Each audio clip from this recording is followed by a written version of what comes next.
The US and UK are happy to talk about political prisoners abroad, but they've created a political prisoner of their own. At every stage, the law has been abused in order to victimize Julian. He has been silenced, he has been disappeared. The last time Julian was allowed to attend his own court hearing was in January 2021. Every time he's requested to be there in person, those requests have been denied. Julian did nothing wrong. He exposed war crimes committed by known individuals. Those who committed the war crimes or responsible for those war crimes have not been held accountable. Julian is in prison because WikiLeaks is a publisher that specializes in the secrets that states keep the most hidden. Julian revealed war crimes by the US government, the world's superpower, in Iraq and Afghanistan, and the fact that it had normalized, institutionalized torture. And that superpower took revenge.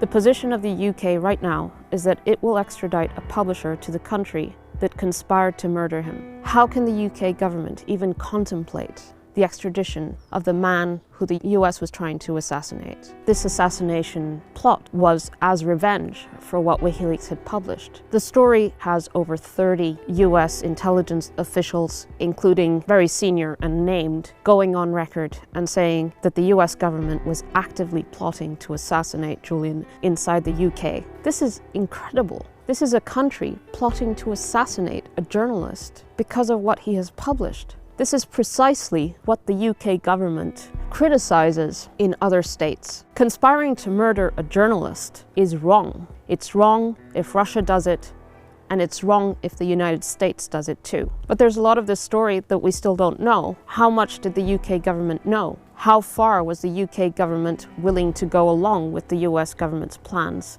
under the CIA directorship of Mike Pompeo? These are questions that remain unanswered.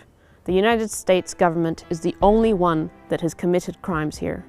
Julian has done nothing wrong. By prosecuting Julian for doing the right thing, they're also denying the existence and the validity of what he exposed. Because the United States is not a member of the International Criminal Court, the only accountability that exists is the exposure through WikiLeaks of the fact that these people were killed. So by prosecuting Julian, they're not just prosecuting Julian, they're putting the memory of all those people in prison too. Light them all up. Hey, Roger. Keep shooting.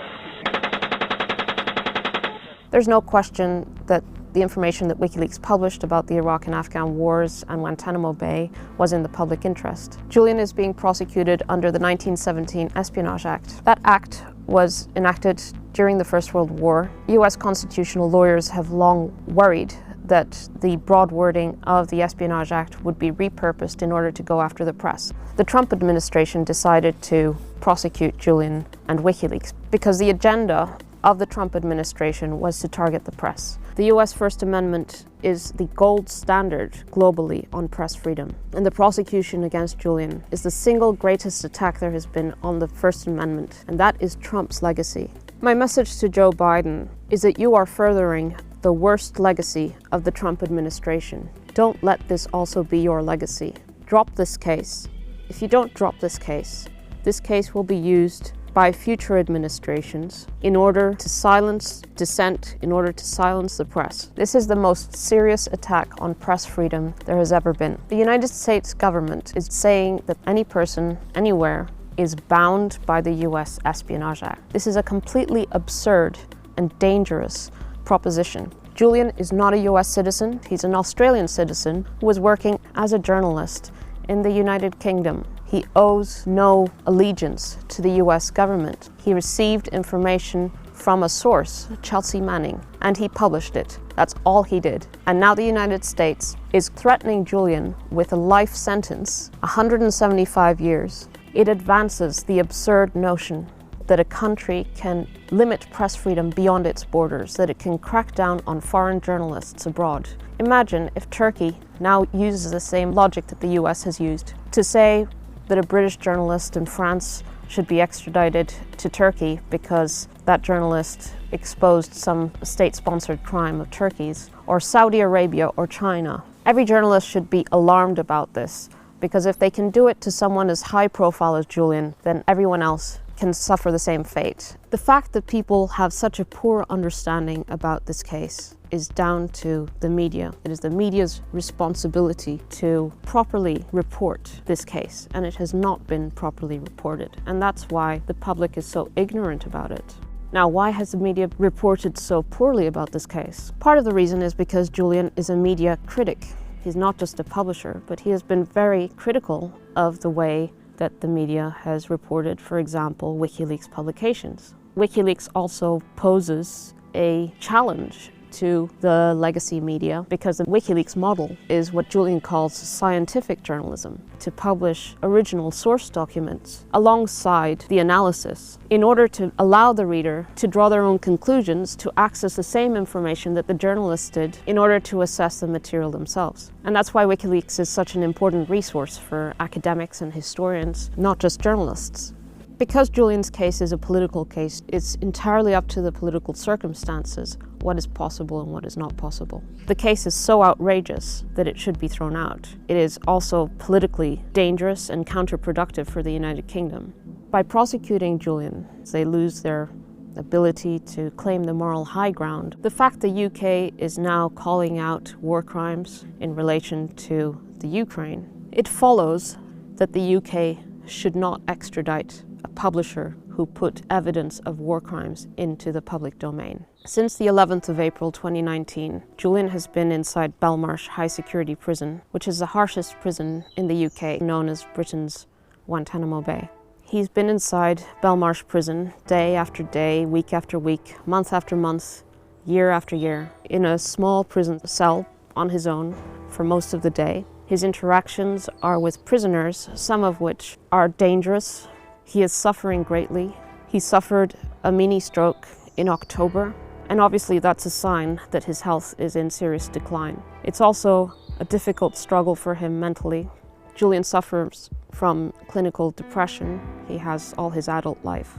And it's obviously very difficult for him spending so much time in isolation away from his children and from his family and friends. I have 2 children with Julian. They are 3 and 4. Our eldest was born when Julian was still in the embassy in 2017, and he would go to the embassy to visit Julian. We kept it secret so a friend would come in posing as his father, until a guard from the embassy approached me outside the embassy and said that I shouldn't bring the baby in anymore because they had been instructed to steal a nappy in order to analyze the baby's DNA. Our youngest just turned 3. He was a few weeks old when Julian was first arrested. And he's only ever seen his father inside Belmarsh Prison. For both of them, the only memories they have of Julian is inside Belmarsh Prison. Because I don't know how long our children will have with their father, if they just have a few months maybe, before Julian's taken to the United States and will most likely lose his life there.